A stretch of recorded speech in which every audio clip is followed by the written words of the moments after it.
I'm studying 8th standard. இன்னைக்கு நம்ம பார்க்க போற டாபிக் சப்ஜெக்ட்ல சயின்ஸ்ல மேக்னெட் பத்தி பார்க்கணும். மேக்னெட்ல மொத்தம் ரெண்டு டைப்ஸ். ஒன்னு நேச்சுரல் மேக்னெட், இன்னொன்னு ஆர்டிஃபிஷியல் மேக்னெட். இதை எப்ப கண்டுபிடிச்சாங்கன்னா 2500 இயர்ஸ்க்கு முன்னாடி கண்டுபிடிச்சாங்க. இதை கண்டுபிடிச்சது யாருன்னா மேக்னெட்ஸ்னு ஒரு பையனும் எங்க கண்டுபிடிச்சாங்க மெக்னீசியா.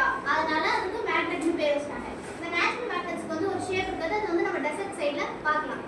அதுல அதோட பவர் வந்து ரொம்ப அதிகமாகவும் இருக்கும். அது எப்பயுமே அதோட பவரை இழக்காது. இப்போ நீங்க இதுவே ஆர்டிஃபிஷியல் மேக்னெட்ஸை பார்த்தீங்கன்னா லெபரட்டரியில வந்து மேன்மேடா யூஸ் பண்ணி மேன்மேடை வச்சு நம்ம ரெடி பண்றது ஆர்டிஃபிஷியல் மேக்னெட்ஸ். இதுல நிறைய ஷேப்ஸ் இருக்கு. Ring magnet, oval magnet, dot magnet, you shaped magnet, அந்த மாதிரி இன்னும் நிறைய டைப்ஸ் இருக்கு.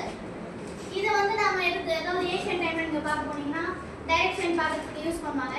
இப்போ டாய்ஸ்ல அந்த மாதிரி இன்னும் நிறைய விஷயத்துல யூஸ் பண்ணிட்டு இருக்காங்க. இந்த நேச்சுரல் மேக்னெட்ஸ் வந்து எப்பயுமே அதாவது பர்மனன்ட் மேக்னெட்னு சொல்றாங்க. எப்பயுமே அதோட பவர் வந்து இழக்காது. அதாவது அட்ராக்ட் பண்ற பவரை இழக்கவே இழக்காது. அதே ஆர்டிஃபிஷியல் மேக்னெட்ஸ்ல பாத்தீங்கன்னா அது ஒரு சில ப்ராப்பர்ட்டிஸ் இருக்கும்போது இப்போ நீங்க ஒரு ஹேமர் எடுத்து வேகமா அந்த மேக்னெட் மேல அடிச்சீங்கன்னா அது வந்து அதோட ப்ராப்பர்ட்டியை லாஸ் ஆயிடும். அதுவே வந்து இதுவே இந்த நேச்சுரல் மேக்னெட்ஸ்ல நீங்க பார்க்கும்போது அது மாதிரி எதுவும் ஆகாது. ஆர்டிஃபிஷியல் மேக்னெட்ஸோட யூசஸ்னா இப்போ டாய்ஸ்ல அதோட ஒர்க் பண்றதுக்காக அதுல எப்படிலாம் யூஸ் பண்ணணும் அப்படின்னு சொல்லி யூஸ் பண்ணியிருப்பாங்க. அப்புறம் பைக், கார், மோட்டார்ஸ் இதெல்லாம் வந்து இன்ஜினுக்கு யூஸ் பண்ணியிருப்பாங்க. அப்புறம் அந்த ஆர்டிஃபிஷியல் மேக்னெட்ஸ் வந்து ரிங் மேக்னெட், அதாவது இது எங்க யூஸ் பண்ணுவாங்கன்னா இப்போ டாய்ஸோட கண்ட்ரோல் பேனல் ஒன்று சொல்லுவாங்கல்ல, அதில் தான் யூஸ் பண்ணுவாங்க. இந்த டைரக்ஷன் அதில் வந்து ரெண்டு டைரக்ஷன்ஸ் இருக்கும். ஒன்று நார்த் போல், இன்னொன்று சவுத் போல். அதுலேயே நீங்கள் சேம் டைரக்ஷன், அதாவது நார்த்து வச்சிங்கன்னா ரிப்பல் ஆகிடும்.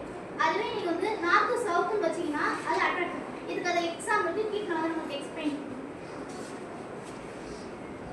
இந்த ரெண்டு மேக்னெட் வச்சு நம்ம பார்க்கலாம். இப்போ இது சவுத், இதுவும் சவுத். ட்ரை பண்ணுவோம். என்னாவது ரிப்பல் ஆகும். அப்படியே திருப்பி ஒரு மேக்னெட் மட்டும்.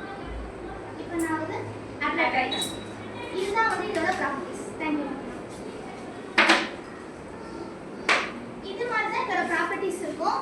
ஒருவேளை நீங்க நார்த்து வைக்கும் போது உங்களால அதை வந்து சேர்க்கவே முடியாது. அது நீங்க எப்படி பண்ணாலும் அது தானா வந்து வெளியே வந்துடும். அதாவது நீங்க வச்சிருக்கும் போது உங்க கையை உங்களால ஜாயின் பண்ண முடியாது. அதுவே நீங்க வந்து